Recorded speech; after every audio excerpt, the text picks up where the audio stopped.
format of a firm offer. How do you write a firm offer? Well, a firm offer sticks to the facts.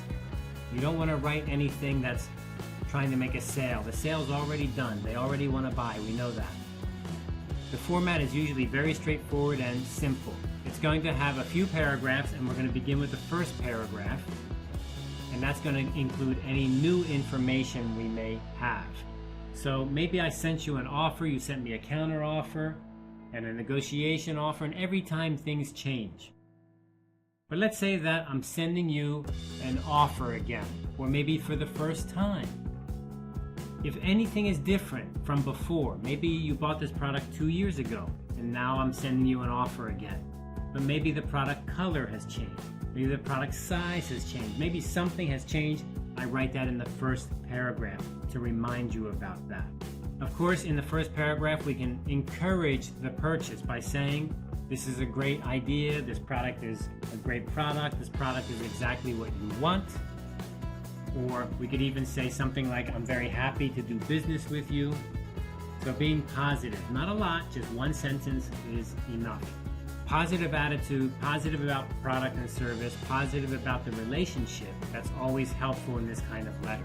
Let's look at a couple real examples. So here in example 1, we begin with our new line of neon thermos bottles. Thermos bottles, of course, keeps hot water hot and cold water cold.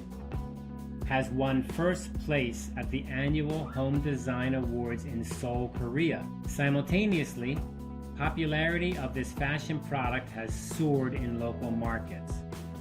So these are two short and simple sentences. The first sentence is telling about an award. The product has won an award. That's very good. And the second sentence is talking about this product is popular. It's popular. So those are two pieces of new information. It's very clear, it's very simple, it's very easy to write. You don't want to write too much because the key point of this letter is in the next paragraph, not in the first paragraph. Okay, let's look at another example of a first paragraph. We appreciate your inquiry of June 10, that's a date, concerning information about our raincoats. Our classic line is made up of 5 distinct styles, all priced the same. So here this date, what is this date from? This date must be the inquiry letter. So somebody wrote an inquiry letter to us. They wrote a letter asking about our product. And what did we do? We're sending an offer. Now, people often get confused about this date here. This date is June 10. What date is that? Well, focus with me for a moment because this is easy to get mixed up. Here is the email. And this email is the inquiry email. An inquiry is asking a question. So this letter is from a person. And this person is maybe going to become a buyer. And they send this letter to me. Here I am. And what am I? I'm the seller. So this inquiry comes to me and they ask a question inside. They say, tell me about your raincoats. Tell me about your product. And inside this letter, there's going to be something right about here. And what is that? That's going to be the date line.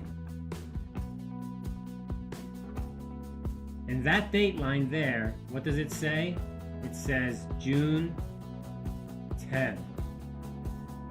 Now when I open the letter, here I am, I'm opening, I'm so happy to read your letter. What day is this? Maybe this is June 20. Maybe it took that long to get to me, or maybe I'm very busy. I didn't read it until 10 days later. I don't know. But this date I reference, this date is the same as the date in the letter you sent me. Very important to remember this. So when you're writing a letter back to someone, like a letter of response, or in this case an offer, or when you're going to write a counteroffer, you include the date. The date comes from the date line of the letter that came to you. Very important to remember. It's called referencing the date line. referencing the date line. Let's look at one more example of the first paragraph.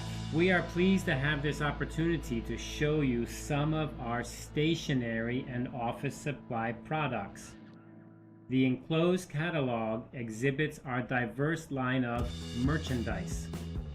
We can place your company name and logo or a person's name and position onto any of the office supplies. So here's a key point. We're going to send a catalog. So that means inside this letter we have something enclosed. And remember, when you write a letter, you're going to, down at the bottom, have that enclosed line. You can even do this in the email. You can say attached. In email we call it attached, right? Okay, so in this case it's a little bit different. We did not mention a date because we don't have a date, or we're not really worried about the date, or we're not really answering an inquiry. Rather, we're just coming straight out and saying we're happy to have this opportunity, so we're being positive. We would like to show you our products, and we're sending you a catalog. So you don't always have to describe the prices inside the letter. That would take up a lot of time. Maybe it's easier just to say enclosed is our price list. Or sometimes you can say our quotation list. Or sometimes you can just say our catalog. And this makes it easy. Just put that inside there, attach it to your email, and send it.